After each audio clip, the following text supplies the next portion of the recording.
सच सुनोगे या वही जो हमेशा सुनते आए हो? बचपन से बोला गया, पढ़ो, डिग्री लो, लाइफ सेट है। पर किसी ने ये नहीं बताया कि लाइफ सेट होती है या सेट की जाती है। और फिर एक दिन वेलकम टू लाला लैंड, जहां स्किल से ज्यादा परसेप्शन चलता है, हार्ड वर्क से ज्यादा विजिबिलिटी चलती है और गुड जॉब से ज्यादा अर्जेंट है सुनाई देता है। यहाँ लोग काम साथ करते हैं पर खेल अपना अपना खेलते हैं। तो क्या ये ग्रोथ है या एक illusion? Welcome to corporate, the lala land of life.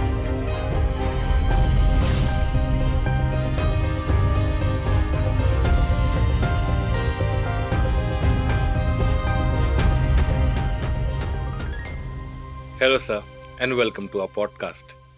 According to Vedas, there are 4 stages: Brahmacharya, Grihastha, Vanaprastha, or Sannyas. What is the situation now? Where are we? So right now we are into 3 stages. One is real world, the second one is the dream world, and the third one is La La Land. What is Lala Land? Before you understand La La Land, it is important to understand what is real world and dream world. Then only you will be able to understand what is La La Land. Sure. देखिए real world क्या होता है? It is full of aspiration, decisions, challenges, achievements, right? In short, it's more about a hustling world. Dream world कैसा होता है? जब आप सपने में होते हैं तो कैसा होता है? सब आसान होता है, मन मुताबिक होता है, Carefree. खुशी होती है, केयर फ्री होता है, हैप्पीनेस होती है, खुश होते हैं इन टोटलिटी। लाला लैंड वो होता है जिसमें आप जाना नहीं चाहते पर आपको जाना पड़ता है, और वो दुनिया वो होती है जो आपके जीवन में आती है आपकी पूरी शिक्षा खत्म होने के बाद, जिसको हम कहते हैं corporate. So according to me the corporate world is the lala land of life, जिसमें आप जा तो सकते हैं पर आ नहीं सकते। तो कॉर्पोरेट लाइफ में आती कैसे? How does corporate enters into a life? हो, corporate life doesn't enter into your life, you enter into the corporate world. अच्छा। हाँ, तो यू बिकम अ पार्ट, क्योंकि इसी की तो जीवन भर एक ख्वाहिश थी, सपना था। जब मैं कॉर्पोरेट वर्ल्ड बोलता हूँ तो इसका मतलब छोटी कंपनी और बड़ी कंपनी नहीं होती।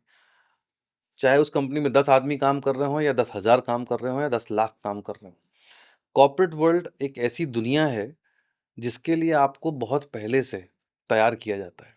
आप कभी भी नोटिस करिएगा, कोई भी बचपन से ये नहीं बोलता, आप कभी पूछिए बड़े होकर क्या बनोगे, कोई बच्चा ये वर्ड नहीं बोलता कि मैं नौकरी करूंगा। ये शब्द नहीं होता। तब तक दुनिया कैसी होती है? ड्रीमी होती है। बच्चा होता है ना, सब अच्छा अच्छा होता है। डॉक्टर बनेंगे, सपना पतंग में होता है, कंचों में होता है, चूरन में होता है, वीडियो गेम में होता है। सब ड्रीम वर्ल्ड है जिसमें कहीं कोई असहज नहीं है, सब आसान है।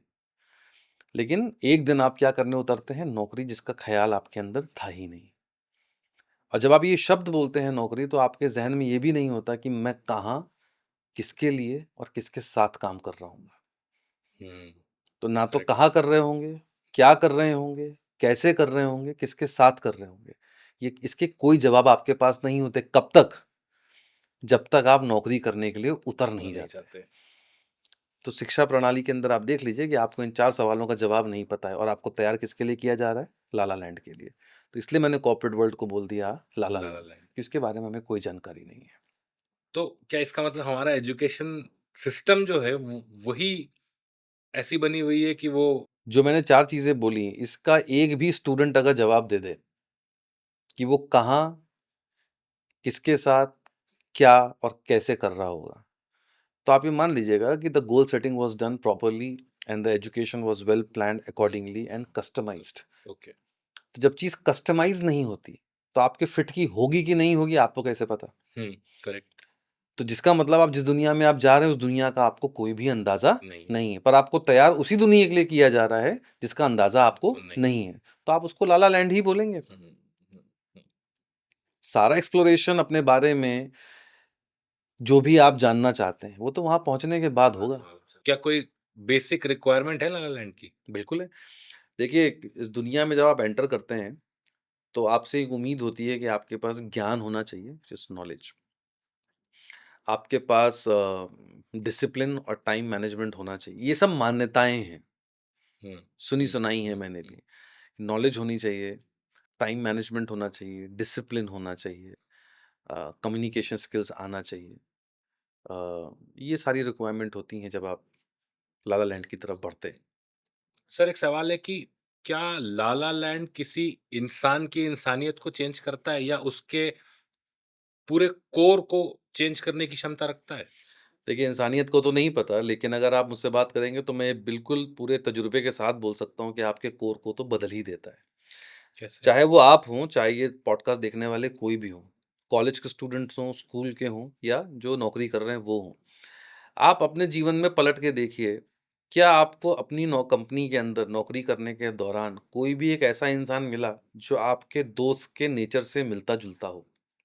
नहीं, क्या आपको कोई ऐसा इंसान मिला जैसा जिसमें आपके दोस्त की झलक आती हो? नहीं। क्या आपको ऐसा माहौल मिला जैसे माहौल आपने पहले कभी देखा हो? नहीं। तो कहीं न कहीं कुछ ऐसा हो रहा है जो एक अच्छा खासा बच्चा जो हँसमुख था, ईज़ी गो था, लाइट हार्टेड था, हेल्पफुल था, अप्रोचेबल था, एन्जॉय करता था, आज वो इतना सीरियस हो गया है कि उसके दिमाग में कुछ और ही चल रहा है। तो ऐसा क्यों होता है कि जब आप किसी बस में एम्प्लॉइज़ को घर जाते हुए देखते हैं, तो उनके चेहरे सबके एक जैसे क्यों दिखते हैं? उन सबके कान में एयरपॉड्स लगे रहेंगे, हेडफ़ोन्स लगे रहेंगे और वो अपनी-अपनी दुनिया में, और वही आप स्कूल की बस उसके पीछे देख लीजिए। विश स्कूल की बस के अंदर आपको एक उत्साह दिखेगा। कोई किसी की बेंच पे खड़ा है, कोई किसी की सीट पे बैठा है, एक सीट पे 3 लोग बैठे हैं, कोई बाहर देख के किसी को मुँह चिढ़ा दे रहा है, कोई हल्ला कर दे रहा है, कोई बाय कर दे रहा है। ऐसा क्या हो गया कॉर्पोरेट में जाके कि आप इतने संजीदा, इतने सीरियस हो गए? इसका मतलब something is not right. Right, correct. आप आर्मी में तो हो नहीं। हमारे फौजी भाई जो बॉर्डर पे खड़े हैं, आप उनसे ये एक्सपेक्ट नहीं कर सकते कि वो हँसमुख रहें उस वक़्त, उस तनावपूर्ण माहौल में, क्योंकि उसका उसकी रिक्वायरमेंट ये है कि यस, आपको अपने सरहद की, अपने देश की रक्षा रक्षा करनी है। ये करनी है। ज़िम्मेदारी है आपके ऊपर और उसको पूरी मुस्तैदी से निभाते हैं। निभानी है। आप तो सेफ्टी के साथ एक शहर के अंदर एक नौकरी करते हो, तो आप तो सिक्योर हैं। हुँ, आप बस में इतने मायूस होके घर क्यों जा रहे हैं? और मायूस होके ऑफ़िस भी जा जा रहे हैं। रहे हैं। चेहरे पे कोई उत्साह नहीं, कोई किसी की सीट पे नहीं, कोई हाय हेलो नहीं, कोई बातचीत नहीं। ऐसा क्यों है? क्यों? इसका मतलब कहीं कुछ गड़बड़ है। हुँ, अब वो क्या है वो आपको ढूँढना पड़ेगा, लेकिन there is something not right happening in the la la land. हाँ। सर 2-3 क्वेश्चन पहले हमने बात करी कि eligibility criteria, on papers eligibility criteria, but in actual expectation क्या है from a person in the la la land? देखिए, actual जो पहले आपने पूछा सवाल तो उसका जवाब मैंने आपको दिया है कि knowledge, communication skills, discipline, time management. इस बात से आप और जो ये पॉडकास्ट देखेंगे आप सब सहमत होंगे, हिंदुस्तान का हर कॉलेज 2 चीज़ों में मिज़रेबली फेल हो रहा है। पहला हो रहा है टाइम यस, मैनेजमेंट, दूसरा हो रहा है डिसिप्लिन। करेक्ट। पूरा हिंदुस्तान एक्सेप्ट द स्कूल्स, क्योंकि स्कूल्स का स्टार्ट टाइम और एंड टाइम डिफाइंड है और गेट बंद हो जाते हैं। हुँ, तो मैं सिर्फ कॉलेज की बात करता हूँ। मैंने हिंदुस्तान में आप जिस भी कॉलेज का नाम लीजिए, वहाँ मैंने वर्कशॉप ली होगी, जो भी अच्छे से अच्छा नाम हुँ, आप जानते हुँ, हो। हुँ, हुँ, और सबसे बड़ा जो मिज़रेबल फेलियर किसी भी इंस्टीट्यूशन और किसी भी बच्चे का इस देश में इस वक्त है, तो वो है टाइम टाइम मैनेजमेंट और डिसिप्लिन, ओके, जो मिज़रेबली फेल हो रहा है। और मिनिमम रिक्वायरमेंट ये होती है कॉर्पोरेट के अंदर, फिर उसके बाद नॉलेज है, बाकी चीज़ें आती हैं। पर अगर मैं लाला लैंड के अंदर बैठा हूँ 20 साल से और मैं आपको अगर आप देख के बताऊँ कि लाला लैंड की रिक्वायरमेंट एक्चुअली है क्या? तो पहले आपको हाँ बोलना आना चाहिए। हुँ, ओके, पहले आपको यस सर बोलना आना बताना चाहिए और चाहिए। यस मैम बोलना आना चाहिए। दूसरा, सवाल नहीं पूछना है, ये आपको पता होना चाहिए। ओह! तीसरा, बॉस मैनेजमेंट आना चाहिए। हुँ, जैसे हिंदुस्तान के अंदर बॉस आपका ऑफिस में बैठा है और 6 बजे आपका ऑफिस खत्म होता है। तो आप तब तक ऑफिस से घर के लिए नहीं निकलेंगे जब तक आपका बॉस बॉस नहीं नहीं निकल मिलता। जाता। और अगर आप 6 बजे के बाद निकल रहे हैं, तो ये मैंडेटरी है कि आपको बॉस के केबिन में जाके बोलना है कि सर मैं निकल रहा हूँ। हुँ, हुज़ूरी करनी पड़ेगी। ये है। उसके बाद चाटुकारिता तो एक अलग स्किल है जिसको आपको बहुत सोसाइटी में दिख जाएँगे आज की डेट में कॉर्पोरेट में। हुँ, मैंने अपने कई दोस्तों को देखा है चाटुकारिता करते हुए, विच बड़ा दुखद है लेकिन क्या करेंगे। जो वैसे थे नहीं वो, जो बेबाक, निडर हुआ करते थे, वो जी हुज़ूरी में हैं। तो बॉस मैनेजमेंट हो गया, लोगों के फॉल्स ईगो का मसाज करना आपको आना चाहिए। कोई गड़बड़ हो जाए तो अपने ऊपर आप ले लीजिए। बॉस ने बोला ये करना है, वो होगा, नहीं होगा, कर पाएँगे, नहीं कर पाएँगे, आपको करना है। तो ये अनफॉर्च्यूनेट है, पर ये हिंदुस्तान में पूरी तरीके से प्रिवेल करता है। अगर सर ये ऐसे प्रिवेल करता है तो फिर कुछ अवार्ड होती है कॉर्पोरेट के लिए या कई बार आपने देखा होगा, और जो लोग सुन रहे होंगे पॉडकास्ट वो ये महसूस करेंगे, कई बार आपको दिखेगा जो डिजर्विंग है उसको अवार्ड नहीं मिलता, हम्म, जो डिजर्विंग है उसको प्रमोशन नहीं नहीं मिलता। प्रमोशन किसको मिलता है? चाटू लॉयल्टी को। चाटू खरीदता मतलब लॉयल्टी को। किसकी लॉयल्टी को? आपकी लॉयल्टी आपके बॉस की तरफ, लॉयल्टी कंपनी की कंपनी तरफ की नहीं। तरफ नहीं। So there are two kind of people exist in the organization, one who are loyal to the organization, the other is loyal to the person. Okay. There is no harm in being loyal to the person, कोई दिक्कत नहीं है, बशर्ते that person who is your boss, so called boss, is helping you to grow and nurturing you in a different way, is seeing a potential in you, identifying a leader in you, and creating a and paving a path for you. That's absolutely right. But unfortunately, ऐसे leader बहुत किस्मत से मिलते हैं, शायद हिंदुस्तान में 100 में एक। तो जो आपने रिवॉर्ड की बात करी, वो होना चाहिए डिजर्विंग के लिए, पर मिलता उसको है जो लॉयल होता है। बट सर ये गैप क्यों है? आई मीन एजुकेशन के दौरान हमको नहीं सिखाया जाता कॉर्पोरेट में क्या करना है। कॉर्पोरेट की एलिजिबिलिटी क्राइटेरिया ऑन पेपर जैसी है वैसी रियल नहीं है। तो ये गैप क्यों है? ये हमारे कल्चर में गैप है या हमारे एजुकेशन में गैप है? गैप क्यों है? देखिए कैसा होता है, कोई भी प्रॉब्लम जब सॉल्व करनी होती है तो सबसे पहले उसे एड्रेस करना पड़ता है। हम्म, हम्म, आप कोई भी मैनेजमेंट एजुकेशन परसू करिए, आप केस स्टडी पढ़ रहे हैं, आप एप्टीट्यूड पढ़ रहे हैं, आप बिजनेस कम्युनिकेशन पढ़ रहे हैं, आप ऑर्गेनाइजेशनल बिहेवियर पढ़ रहे हैं, आप पढ़ सब रहे हैं पर आप पे दिख कुछ नहीं रहा है। Okay I am specifically talking about management education, I will come to technical also, पर मैनेजमेंट एजुकेशन में मोर और लेस यही ढांचा होता है। लेकिन आईवी लीग कॉलेज से लेके या प्रेस्टिजियस कॉलेज से लेके प्राइवेट कॉलेज तक का हर बच्चा एक ही माइंडसेट पर होता है, वो है प्लेसमेंट।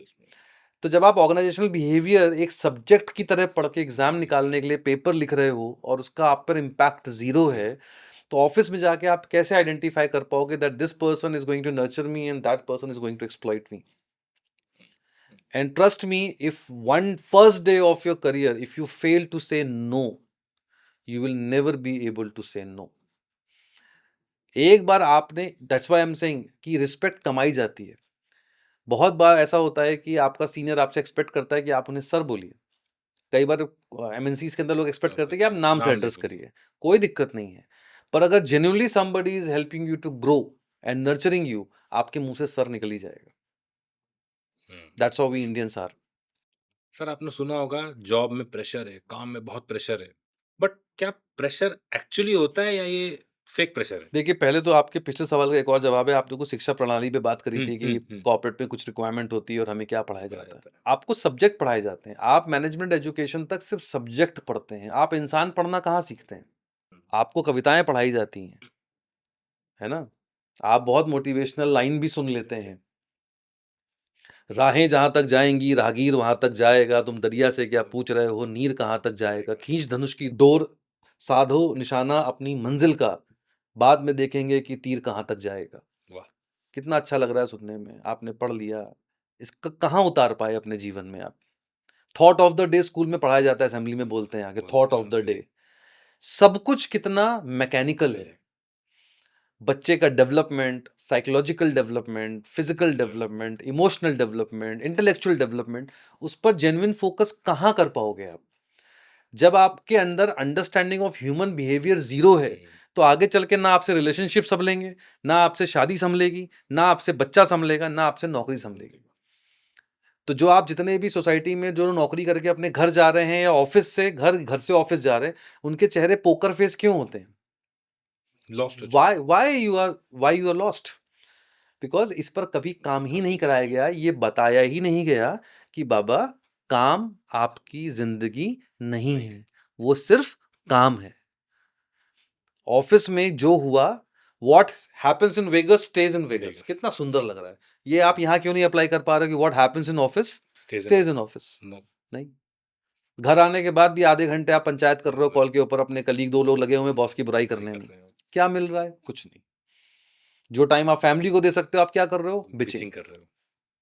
और बिचिंग करने का प्रॉब्लम क्या होता है? धीरे धीरे आपका ट्रस्ट कम होता जाता है और नेगेटिव ट्रेंड की तरफ जाता है। तो आप ये भी आइडेंटिफाई कर लेते हो किसके साथ बिचिंग कर सकते हैं, आप ये आइडेंटिफाई नहीं कर पा रहे हो किसके साथ ग्रो कर सकते हैं, पर ये बराबर आइडेंटिफाई कर रहे हो किसके साथ बिचिंग कर सकते हैं। तो क्या होता है? Losers talk to losers. In the corporate there are too much effort put by an employee Is there any appreciation? And if there is, why does it feel so rare? आप एक बात बताइए, बचपन में खाना खाते वक्त आपने कितनी बार जोर से बोला कि माँ सब्जी बहुत बढ़िया बनी है, या कितनी बार सुना है कि आपने पिताजी ने आपकी माँ को अप्रिशिएट किया हो? एक जनरल सवाल है। खाते वक्त कितनी बार आपने उस खाने के लिए अप्रिशिएट किया जिस इंसान ने वो खाना बनाया, कि सब्जी बहुत बढ़िया है, दाल बहुत बढ़िया है, खाना बहुत बढ़िया है, और आप खुश हैं।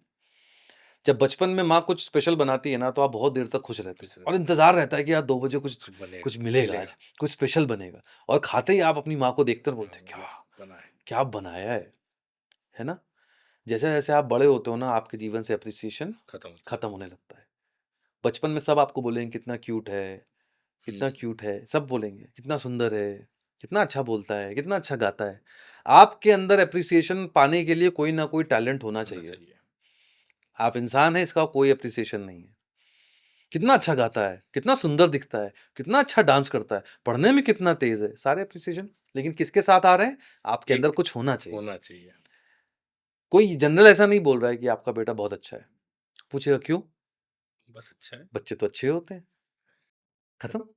Appreciation is only for the positive quality. ये बचपन से हमारे दिमाग में फीड किया गया है। परफॉर्म करोगे तो अप्रिसिएशन मिलेगा। तुम किसी कॉम्पिटिटिव एग्जाम की तैयारी कर रहे हो, मैं तुम पर इसी बात पे फिदा हूं यार कि तुमने ये करेज दिखाया कि तुम तैयारी कर रहे हो। होगा पास फेल कोई इंपॉर्टेंट नहीं है, तुमने कोशिश करी, मेरे लिए वही बहुत बड़ी बात है। चलते फिरते ही ऐसे अप्रिशिएट, कितनी बार अपने फादर को आप अप्रिशिएट कर दे कि thank you so much what ever you have done for me. Appreciation है, दे पा रहे हो? नहीं दे पा रहे हो। कैसे आपके मन के अंदर ये भाव आएगा किसी को आप ऐसे अप्रिशिएट कर दो ऑफिस में? That is why criticism requires lot of words. आप एचआर से बात करिए, तुम बहुत अच्छे हो, ये है वो है, but people don't like you, you have some problem, people find that you are egoistic and arrogant. क्यों लगा रहे हो? एक एप्रिसिएशन मेल करना कितना मुश्किल है एक बॉस के लिए। किसी केबिन के क्यूबिकल में जाके किसी बच्चे के कंधे पे हाथ थपथपा देना कि बहुत अच्छा काम किया। आप सोचो उसका क्या बढ़ेगा 22 साल के लड़के का, 24 साल के लड़के का। तो हमारे देश में, हमारे घरों में एप्रिसिएशन की कोई वैल्यू नहीं है, सिखाया ही नहीं गया। कितनी बार आपने गार्ड को आप थैंक यू बोल देते हो कि बाबा आप रात में जग के ड्यूटी करते हो, आपके दिमाग में आपको नाम तक नहीं पता होगा। क्यों? क्योंकि आप सोसाइटी में 12वें माले पर रहते हैं, और वो एक सोसाइटी जो गार्ड बैठा है ना बाहर, वो किसी एजेंसी से आया है, तो आपके लिए ना वो इंसान है ही नहीं, कंपनी का एक बंदा आपके लिए गार्ड है। आपके दिमाग में गार्ड और इंसान में फर्क होता है। तो ये बहुत ज़रूरी है कि आपके घर काम करने वाली बाई अगर आ रही है ना, तो आपसे बहुत कमज़ोर घर से आ रही है, कितनी बार आपने उससे पूछा होगा दीदी चाय पियोगे, नाश्ता किया क्या? नहीं होता। 10 में से 9 घरों में नहीं होता। करेक्ट। तो it is very very important. Appreciation starts from a very very small level, और ये सिखाते हैं आप बच्चे को कि बेटा थैंक यू। अंग्रेजी में सिखाना बराबर आता है। कोई सामान लिया, बेटा थैंक यू बोलो, सॉरी बोलो, ये बराबर सिखा रहे हो आप। एप्रिशिएट करिए उन चीज़ों के लिए कि अगर मेरे पास कोई टैलेंट नहीं है फिर भी मैं अच्छा हूँ। ये माइंडसेट की बात है। मैं इस कंपनी का हिस्सा हूँ, मतलब मैं अच्छा हूँ, तभी तो हायर किया ना। काम में कम ज्यादा हो सकता हूँ, पर मैं अच्छा हूँ। तो अगर आप किसी को लगातार अच्छा अच्छा बोलेंगे ना, तो वो अच्छा बनेगा। पर unfortunately in India we don't believe. इसलिए किसी की बुराई करनी हो तो शब्द ज्यादा लगते हैं, तारीफ करनी हो तो सिर्फ एक वर्ड है, तुम बहुत अच्छे हो, खत्म। क्या बात है ना? So that's something very important. So somehow nobody taught us the power of appreciation.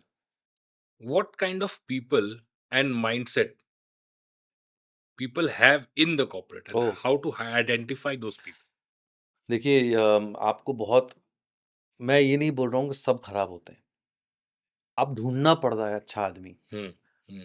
Everyone is, I can categorize people like vultures, eagle, rat, fox. There are no lions in corporate. कोई भी अगर आपको ऐसा लगे ना कि lion है ना, जो आदमी प्रोसेस के अंदर काम कर रहा है वो लायन कैसे है? प्रोसेस के अंदर है ना। लायन का छोटा सा ट्रेट बता देता हूँ अगर आपको करना है ना। तो अगर आप खड़े हो गए कि this boy deserves this profile, this boy deserves this and this has to happen, आपने हिंदुस्तान को एक लीडर दे दिया है भाई उस 24 साल के लड़के के अंदर। क्या बात, नाइस। लायन वो नहीं है जो अपने लिए लड़ रहा है, वो जो खड़ा हो गया कि भाई क्यों 24 साल के बच्चे को मार रहे हो अभी से आप, पर क्या कर रहे हैं? बेंच पे बैठा है, काम पढ़ा कुछ और है, काम कुछ और कुछ दे और दिया। बताता है। आपने कुछ तो पहले एक सवाल पूछा था, प्रेशर होता है या फेक प्रेशर फेक प्रेशर होता है? बना है। 6 बजे आपका ऑफिस खत्म होता है और 5:45 पे आपके बॉस आपको एक काम देता है आके, आप इसको क्या बोलेंगे? हैरेसमेंट। हैरेसमेंट। जब आपको पता है कि 6 बजे ऑफिस टाइम खत्म होता है, तो what is the mindset? You saddest mindset. You are a cold hearted individual. I feel bad for you. तो इस पॉडकास्ट को जो लोग भी देख रहे हैं और कॉर्पोरेट में काम कर रहे हैं, और अगर आपके साथ कोई इस तरह से व्यवहार करता है, you should feel bad for that person, कि कितनी मिजरेबल लाइफ होगी इस इंसान की। आप कभी अपने ऊपर मत लीजिएगा, आपका कोई नुकसान नहीं कर रहा, कंपनी तो है, ये छोड़ देंगे, कोई और मिल जाएगी, पर आई फील बैड फॉर यू। कभी भी आपको नौकरी छोड़नी हो और आप इसलिए छोड़ दो कि आपका बॉस आपको हैरेस करो और एचआर आपसे पूछे कि व्हाई यू आर लिविंग, तो बोलना I feel bad for my boss, he is not healthy, I think you should do some counselling for him. बाकी ऐसा नहीं बोलूंगा कि मेरे को हैरेस करता है, मेरे ग्रोथ प्रोस्पेक्ट्स, नहीं नहीं, I feel bad for him or bad for her. So you will find these kind of animals in corporate, and very rarely you will find lion in the industry जो आपको लगेगा that this man or a woman has a courage to stand for their team। तो pressure होता नहीं है, बनाया जाता है, और कई बार जेन्युइन प्रेशर होता है। आप हैं, आपके नीचे 3 लोग काम करते हैं, आप उन 3 लोगों को तब गाली देंगे जब आपके ऊपर बैठा हुआ बॉस आपको गाली देगा। करेक्ट। और ये कल्चर है। तो अगर आपका बॉस आपसे पूछ रहा है कि रितेश जी वो काम क्यों नहीं हुआ, तो आपने बोला सर मैं ऐसा नहीं हुआ, एक बार देख लीजिए कैसे होगा। तो आप नीचे आओगे, आपकी भाषा कैसे होगी? अरे यार तुम लोग काम नहीं कर रहे हो और वो पूछ रहे हैं कब करेंगे हम लोग, कहाँ प्रॉब्लम आ रही है। एक तरीका ये है। ऊपर वाले, हाँ भाई रितेश जी काम करना है कि काम करने की इच्छा खत्म हो गई है? क्या हो गया सर? वो तुमको काम बोला था, तेरे को समझता नहीं क्या? कब करेगा काम, कब देगा? तो आप जब नीचे आओगे तो आपकी भाषा क्या होगी? उससे भी खराब हो उससे भी खराब। किनके ऊपर? 24-25 साल के बच्चे के ऊपर। Culture, it's all about culture in the organisation. if said that, so perception matter or perfection matters? Perception. How? देखिए बड़ा जरूरी है कॉर्पोरेट के अंदर, image is everything in corporate. आप बहुत टैलेंटेड होंगे, बहुत कम कंपनीज ऐसी होती हैं जो टैलेंट को सपोर्ट करती हैं, और जो होती हैं फिर वो कंपनी बन जाती है। मैं आपको बहुत सिंपल एग्जाम देता हूँ। एक कोचिंग इंस्टीट्यूट है, उसमें 2 फैकल्टी हैं जो बहुत धुआंधार हैं और 15 फैकल्टी एवरेज हैं। ओके। और तो 15 फैकल्टी एवरेज हैं, 2 फैकल्टी धुआंधार हैं, और 17 बैच हैं। मतलब सुबह 7 बजे की क्लास, 17 क्लासेस एक साथ खुलती हैं। ठीक है, 17 फैकल्टी। और वो 15 लोगों ने गैंग बनाया और बोला कि यार ये तो बहुत ही एरोगेंट हैं और ये बहुत बदतमीज हैं और पता नहीं क्या समझते हैं, तो आप देख लो सर इनको कराना है कि नहीं कराना, I am not going to report to him and this and that. क्या उस कंपनी का, उस कोचिंग का मालिक उन 2 को रखना अफोर्ड कर सकता है या उन 15 का रखना अफोर्ड कर सकता है? मतलब अगर ये बात आ जाए कि कल सुबह 17 क्लासेस सफर, 15 क्लास सफर करानी है या 2 क्लास, 2 क्लास, तो आप क्या बोलेंगे भाई कि आप लोग कल से मत आओ, क्योंकि 15 बैच नहीं कैंसिल कर सकता मैं, 2 कर सकता हूं, 2 कर लूंगा कैसे भी एडजस्ट करके। Correct. This is what happens in corporate. Perception. अगर आपकी एक ओपिनियन बन गई, इसलिए मैं हर किसी को ये बात बोलता हूं when who are working in corporate, आप अपना प्रोजेक्शन वैसा ही दीजिए जैसा कि आप लोगों से चाहते हैं वो आपसे व्यवहार करें। ओके। अगर आप जोवियल हैं, जो क्रैक करते हैं और लोग आप पर जो क्रैक कर रहे हैं और आप बुरा नहीं मान रहे, तो ही वो प्रोजेक्शन दीजिएगा। या फिर आप अपने काम से मतलब रखिए, आपको काम मिला, आपने काम किया, कोई आपसे मदद मांगने आया, आपने मदद कर दिया, तो आपका परसेप्शन बनेगा that Anurag is very helpful and approachable. तो it is in your head, should be very clear. अगर मैं बात कर रहा हूं और मैं हमेशा सार्कास्टिक बात करता हूं, इनडायरेक्ट बात करता हूं, टॉन्ट करता हूं, तो over a period of time आपकी छवि ऐसी बन जाएगी और आप बहुत ही खराब बॉस बनेंगे आगे चल के। तो it is very very important that perception matters a lot, क्योंकि perfection is a individual thing, perception is a relative thing. Okay. आपके टैलेंट को समझने के लिए टैलेंट चाहिए। करेक्ट। तो टैलेंट को समझने के लिए टैलेंट चाहिए, जो है नहीं। तो क्या समझेगा? जो आप दिखाओगे। क्या आप दिखाओगे वही आपका परसेप्शन होगा।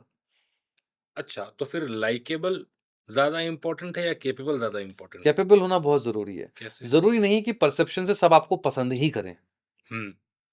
पसंद सिर्फ एक इंसान को करना है, आपके बॉस को। Perception travels in the organisation, but boss should like you.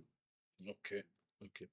If तो आप ये नहीं चाहते हैं कि आप सब आपको पसंद करें, ऐसा कभी नहीं होता, ऐसा कभी नहीं कभी होता। नहीं हो सकता, हो ही नहीं सकता। 3 बच्चे अगर हैं तो माँ-बाप तीनों बच्चों को बराबर नहीं पसंद करते। अच्छा। जी, ओह, वो औलाद सब बहुत प्रिय है, पर उसमें कोई ना कोई किसी का एक फेवरेट होगा, फेवरेट होगा।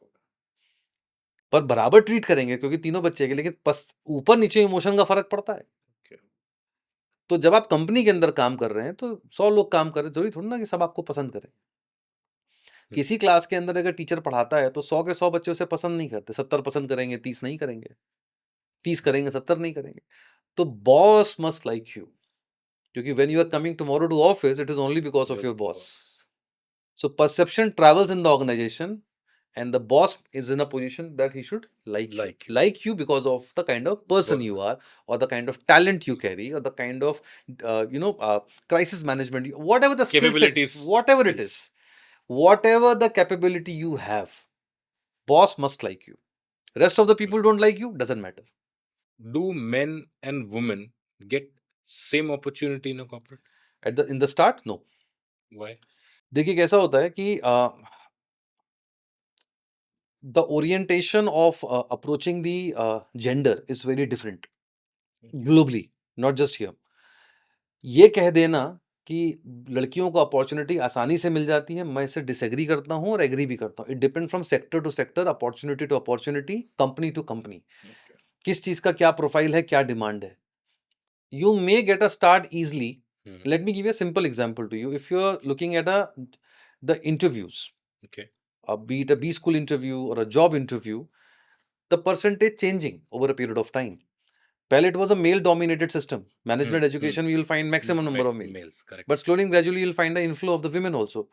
Because of the talent, because of the projection, because of the knowledge, because of lot of credentials, right? But एक edge होती है at the start of the career where you have an advantage to get an opportunity. For example, if it is a sales profile, slightly chances are very high that if, no, please understand logically. If as a man I call to the client, sir, I want a meeting. आप समझ सकते हैं जवाब क्या आएगा. And if a girl calls to the client कि sir एक meeting चाहिए थी, not because of any other intention, it is just because the women is calling, तो टाइम दे देते हैं. Okay. But with you, with men, what is the situation? It might take 10 more calls to develop that relationship, and when the friendship happens, then the friendship lasts longer with the boys as compared to girls. Okay. So what was your question? Is the opportunity different for men and women to grow in the system? Yes. In the start, you will feel that women gets advantage, but in the later stage, it is only your performance. What are the real do's and don'ts for a woman in a corporate? देखिए, India is a conservative society, or wherever you are working, it's a culture where both the genders are working in a team, right? If I talk about do's, it is very important, which I don't need to tell the women because they are anyways very focused, disciplined, result oriented. काम के प्रति उनका जो झुकाव होता है, काम सही से करना है, ये नेचर में है उनके. वो किसी भी काम को हाफ हार्टेडली नहीं करती. उनका कोई भी काम आधा अधूरा नहीं होता. ये कोशिश करती हैं काम समय से हो जाए, डिलीवर हो जाए. That's how they are being nurtured, that's how they are, right. लड़कों का ऊपर नीचे चलता है, लास्ट मिनट प्रेजेंटेशन सबमिट करनी है, रात भर जग गए, कोऑर्डिनेट कर लिया, जुगाड़ कर लिया, ये सब. This is what they do. That's how the world of men and women are different. If I talk about don'ts, it is very important for all the young women who are entering into the corporate, be very careful and watchful who are approaching you how. Okay. It is very, very important for you to understand. In the office, in the organization, there are no friends, there are colleagues. Please don't mix these things. They are your colleagues. Don't look for friendship, don't look for emotions. There are a lot of young girls who enter into the corporate world, and you'll get to know that during the internship also, or in the first year of working also, a boss is end up asking, can we go for a coffee? I'm not saying the manager is 45-year-old. Maybe if the person is 35-year-old and you are just 25, 26-year-old, there is no point in why the person is asking out to you for a coffee, right? Be very watchful and careful. Don't mix it कि मेरा internship खराब हो जाएगा या मेरी growth hamper. कुछ ऐसा नहीं होता. So that's a request to all the women, young women out there who are about to start the career in corporate. Be very watchful and mindful that there are different kind of people exist in the organization. So no shortcuts. How can someone become an asset to the organization? That's a very interesting question. So becoming an asset is a long-term process. You never become an asset in 1 or 2 years. Correct. I'll restate your question. You're asking me how to become an asset in the organization? Wrong. How to become an asset in the industry? That should be the first question you should ask to yourself. So I'll tell you the roadmap. Divide this part into two sections, long term and short term. Let me talk about short term. Anyone who enters into the industry, your ethical system and value system has to be very, very strong at the start of the career, because they are going to be compromised very easily, because you're vulnerable, because you're new. Okay. And you don't have major responsibility. आपके organisation में रहने और नहीं रहने से company बंद नहीं हो रही. करेक्ट. काम चलता तो रहेगा. एथिकल सिस्टम और वैल्यू सिस्टम को बहुत स्ट्रांगली पकड़ के चलिएगा पहले 3 से 5 साल अपने करियर में. Remain approachable, helpful and solution oriented. You will become an asset to the industry at the age of 40. Okay. After 15 years of working in the industry, take assumption on an average you work for a company 6 years in the organization. Suppose you change 2 to 3 companies by the age 40. 3 companies means 3 different kind of culture, 3 different kind of people you have come across. Now when you are at the age of 40, you will find that people are talking about you in the industry. Nobody talks about 26-year-old boy. Everybody talks about a 40-year-old man who carries the experience of more than 15 years. So once you have experience of 15 years, then you have to develop, by that time you will develop the mindset of crisis management, problem solving mindset, and developing the leaders under your leadership. Okay, nice. That becomes the part. Then when people will talk about you, people will reach out to you, people want to work with you. What if at the age of 40 you say, I want to start my own company, and you end up receiving 1,000 applications? This is what you have earned. Your one announcement end up receiving 1,000 applications without asking that I'm looking for resources. Everybody wants to work with you. That's what you call asset. In the current scenario, because of everyday things are changing, how can someone be relevant in a constant changing environment? The only problem in India that people don't have learning mindset. आप देखिए average house holds के अंदर कुछ सीखने का culture नहीं है. बचपन में बहुत शौक है पेरेंट्स को. स्विमिंग क्लास लगा दी, गिटार क्लास लगा दी, क्रिकेट क्लास लगा दी, फुटबॉल क्लास लगा दी, कराटे क्लास लगा दी. आपको हर छोटे छोटे बच्चे दिख जाएंगे 5 साल, 8 साल, 9 साल, 10 साल के, व्हाइट कलर की यूनिफॉर्म पहने जूडो कराटे सीखने जा रहे हैं. 18 साल के बच्चे क्यों नहीं दिखते जूडो कराटे सीखते हुए? मैं तो सड़क पे नहीं देखे उस यूनिफॉर्म में. छोटे छोटे बच्चे चले जा रहे हैं. उसको रिक्रिएशनल एक्टिविटी मत बनाइए. लर्निंग माइंडसेट जो है वो सबसे डिफिकल्ट है इंडिया में. लोग सीखना नहीं चाहते. मैंने किसी एक पॉडकास्ट में बात बोली थी कि आपका जो इंटेलेक्चुअल क्वेश्चन होता है वो 20s में पीक पर होता है, और समय के साथ आपका ईक्यू या तो बनता है या नहीं बनता है. वो आता है ऑब्जर्वेशन से. सेम चीज यहाँ पर है. लर्निंग माइंडसेट आपको बचपन से डेवलप कराना पड़ता है. रीडिंग माइंडसेट बचपन से. लर्निंग माइंडसेट की बड़ी खासियत होती है. जैसे मान लीजिए आपने कोई चीज सीखी, मान लीजिए गिटार सीखा और आपको सीखने में 1 साल लगा. लिख के ले लीजिए, अगले साल तबला सीखी, 6 महीने में सीख जाएंगे, क्योंकि दिमाग इतना अट्यून है नए चैलेंज को लेके कि फट से सीख जाता है. तो सीखने का जो माइंडसेट है ना वो इंडिया में है नहीं. हर चीज सर्टिफिकेशन ड्रिवन है. फायदा क्या होगा, रिवॉर्ड क्या मिलेगा, लिंक्डइन पे आदमी डाले दे रहा है अपना सर्टिफिकेशन. सीख क्या रहे हो? तो problem is we don't have a learning mindset, we still have a certification mindset. Sir, if we come to the last of our podcast, in a nutshell, if the corporate journey is so inevitable, what should be the plan of action? It is extremely important to develop the art of understanding the human behavior. And how somebody understand the human behavior? आपके घर में जो भी बातचीत हो रही है और बच्चा आपसे पूछता है कि ये अंकल ने ऐसा क्यों बोला, तो आपने बोला देखो बेटा ऐसा ऐसा हुआ था, ऐसा ऐसा हो गया. अगर कोई आपसे ऐसे बात करता है तो इसका मतलब है कि वो आपसे ठीक बात नहीं कर रहा. हम बच्चों को सिखाते हैं ना बैड टच गुड टच. उसी तरह आपको ह्यूमन बिहेवियर सिखाना पड़ता है कि how to understand who is exploiting you, how to understand who is talking in favor of you, how to understand the human behavior in totality. तो be ready to fumble once. एक बार धोखा खाना जरूरी है. जब तक आप एक धोखा नहीं खाते तब तक आप समझते नहीं. लेकिन पेरेंट्स की अटमोस्ट रिस्पॉन्सिबिलिटी है कि बच्चे के उन मासूम सवालों का आप दरकिनार ना करें. ये अंकल बैड वर्ड्स क्यों बोल रहे थे? बेटा गुस्से में अक्सर आदमी ऐसा बोलने लगता है, which is not right. Using bad words and foul language is not a good thing. But uncle कुछ प्रॉब्लम होगा तो गुस्से में बोल गए होंगे. तो कुछ छोटी छोटी बातें हैं जो आप अपने बच्चों से करेंगे तो उनको, क्योंकि उनको आप तैयार करिए, क्योंकि उनको बहुत सारे नकारात्मक लोगों से डील करना है. तो जितने वो अंदर से मजबूत रहेंगे, जितना वो ह्यूमन साइकी समझेंगे, उतना बेहतर वो डील कर पाएंगे. So make them a fighter, not a survivor. क्या बात. Thank you sir, thank you so much. Thank you. And I hope lala land का मतलब हमारी ऑडियंस भी समझ गई होगी, and specially to those bosses जो प्रेशर बनाते हैं. Be a human. बदलाव चाहिए तो बोलना पड़ेगा, इसीलिए तू बोल.